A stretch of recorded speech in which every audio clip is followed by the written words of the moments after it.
from New York, we begin tonight in unprecedented fashion. Liberals, progressives, Democrats, our top story tonight is not really for you, though you are encouraged to rubberneck at the train wreck. Tonight, our fifth story is a genuine and sincerely genuine attempt to help Tea Party members around the country.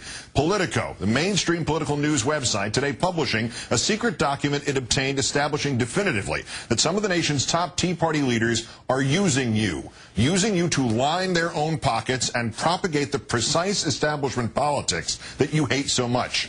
Here it is.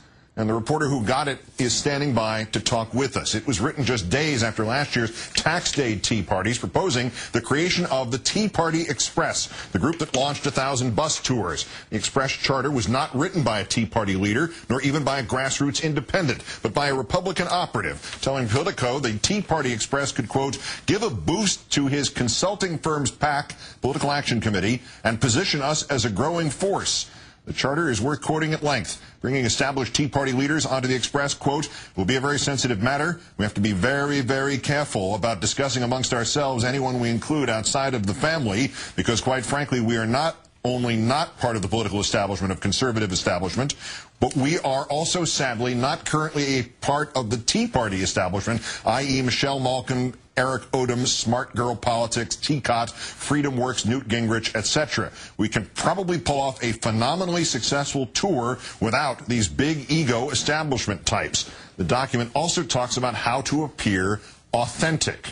We've already discussed doing a casting call among our Nevada supporters and donors to appear in at least one of our TV ads targeting Harry Reid to buttress our authenticity, their quote marks, in running ads in the state.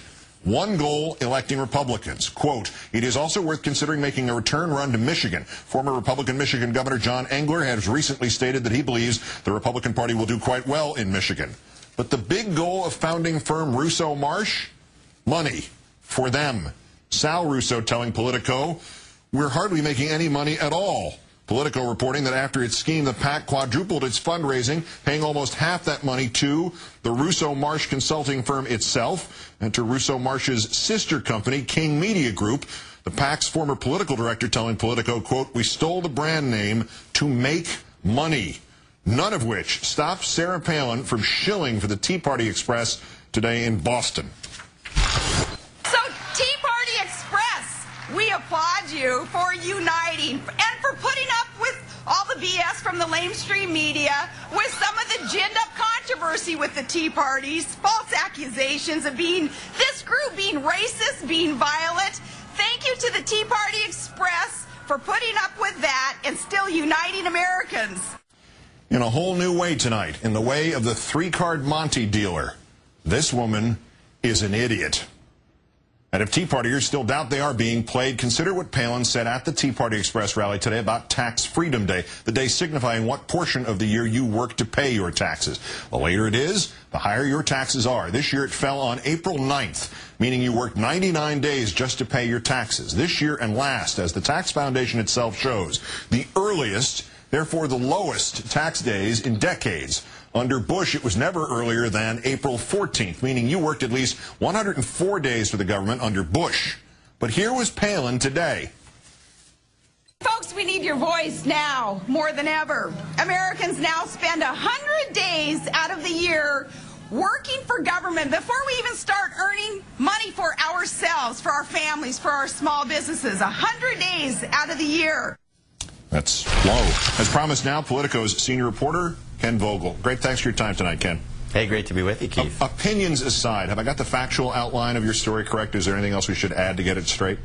Well, the firm, Russo Marsh, and its operatives have really pushed back hard against this idea that they're making a lot of money off of it. They say, yes, we received $1.9 million in payments from this PAC, which is now the Tea Party Express, but a lot of that was for overhead. We passed it through to television stations for ad buys. We passed it through to email list vendors to rent lists. But, of course, a lot of that then comes back to them because they're using these ads and they're using these emails to direct people back to the PAC to give them more money. And, in fact, the firm has not made hardly any money from any other client other than this PAC since they've sort of unveiled this Tea Party Express branding. And there's no doubt about it. This plan has been a wild success beyond the sort of most ambitious expectations of these operatives. They are in the conversation both within the Tea Party and beyond, and they have tapped the Tea Party for a sustainable revenue stream in a way that many others have tried but have not succeeded. The Russo Marsh operatives also have been insisting today that they believe in the cause, but they have dropped some of their previous policy priorities to fit in with the Tea Party, correct?